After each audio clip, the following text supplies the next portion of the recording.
High friend good afternoon beauty Bengali ব্লগে সবাইকে welcome জানিয়ে আবারও একটা মিনি ব্লগ নিয়ে চলে এসেছি। তো তোমরা সবাই কেমন আছো? আমি খুব ভালো আছি। তো এখন দুপুরবেলা রবিবার, আজকে কোনো একটা এরকম বাজছে। তো সকাল থেকে ব্লগ করতে পারিনি, প্রচুর কাজের চাপ ছিল। সমস্ত কাচাকুচি আজকেও অনেক কাঁচা ছিল, তারপরে ঘর ঝাঁট দেওয়া মশা যে কাজগুলো থাকে তো সবগুলোই ছিল। তারপরে গেছিলাম বাজারে, যেহেতু অনেকদিন বাজার যাওয়া হয়নি তাই বাজারে গেছিলাম। কিছু মুদিখানা আর মাছের বাজার, মাছ নিয়ে এলাম। তো এই দুদিন মাংস ডিম এসব খাওয়া হলো, তো আজকে ভাবলাম একটু মাছ নিয়ে আসি। তো বড় রুই মাছ 850-900 ওজনের একটা ছিল, তো এটাই নিয়ে নিলাম। দেখো ভেজে ভেজে থালায় তুলছি, আর মাথাগুলো মাছের ভাজলেই হয়ে যাবে। তো এখানে রাখলাম, এখানে সর্ষে পোস্ত পেস্ট করা আছে, এখানে পেঁয়াজ কাটা আছে, টমেটো, আর এদিকে ভাত ডাল আলু সিদ্ধ করে নিয়েছি, আর মাছের ঝাল আর মাছ ভাজা। তো আজকে এটাই মেনু, আর কিছু করবো না কারণ প্রচুর বেলা হয়ে গেছে, আর কালকেকার কামরাঙার চাটনি আছে, তো এই দিয়েই হয়ে যাবে। ওই জন্য দেখলাম সাথে সাথে করে নিই। তো এইগুলোই হচ্ছে, কারণ অনেক বেলা হয়ে গেছে, এইদিকে সব পড়তে পড়তে তো দেরি হয়ে গেছে। যে এখানে তেলের মধ্যে পেঁয়াজটা দিয়ে দিলাম, একটু ভাজা ভাজা করে দিই। মাছের বাটিটা এদিকে ভিজিয়ে রাখি, মাছগুলো জল পেয়ে যাবে। আর ভাতটাও এদিকে ঢালতে হবে। ছেলে মাছ খাবে বলে বসা আছে, ওকে মাছ দিতে হবে। ওই যে গ্লাস নিয়ে সাঁড়াশি নিয়ে ওই খেলা, বলছি যে লেগে যাবে, তাও শুনছে না। কাল থেকে আবার স্কুল পড়া সব কিছুই স্টার্ট হয়ে যাবে।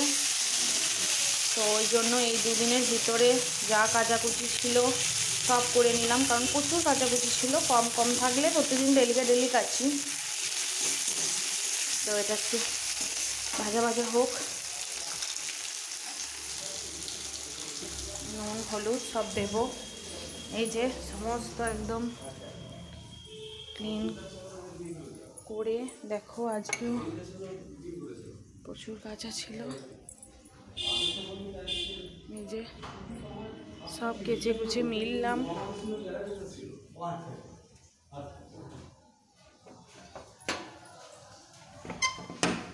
তারপরে যেগুলো শুকিয়ে গেছে সেগুলো নিয়ে এসে খাটের মধ্যে রাখলাম, এগুলোকে এখন গোছাতে হবে।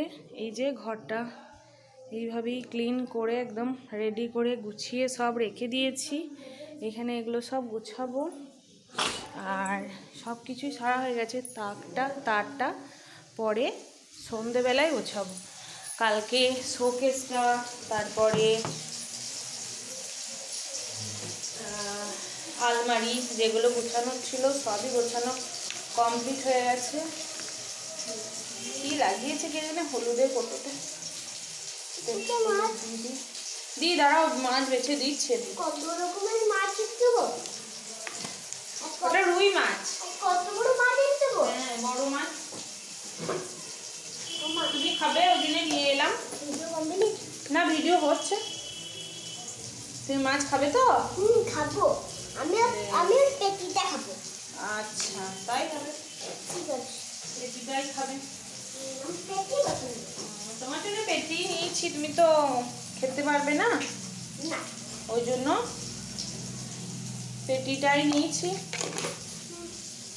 তো এইদিকে তেলের মধ্যে পেঁয়াজ টমেটোটা ভাজা হচ্ছিল। আমি এইভাবেই ঝাল দেওয়া বানাই, খুব টেস্টি হয়। পেঁয়াজ টমেটো ভাজা হওয়ার পর নুন আর হলুদ আর লঙ্কা গুঁড়ো দিয়েছি। যেহেতু কাঁচা লঙ্কাটা একদম মনে ছিল না, আনা হয়নি। কাঁচা লঙ্কা চিড়ে দিলে ফ্লেভারটা খুব সুন্দর আসে মাছের ঝালে, আর কাঁচা লঙ্কাটা মনে ছিল না বলে লঙ্কা গুঁড়োটা দিলাম, কালারটাও খুব ভালো আসবে।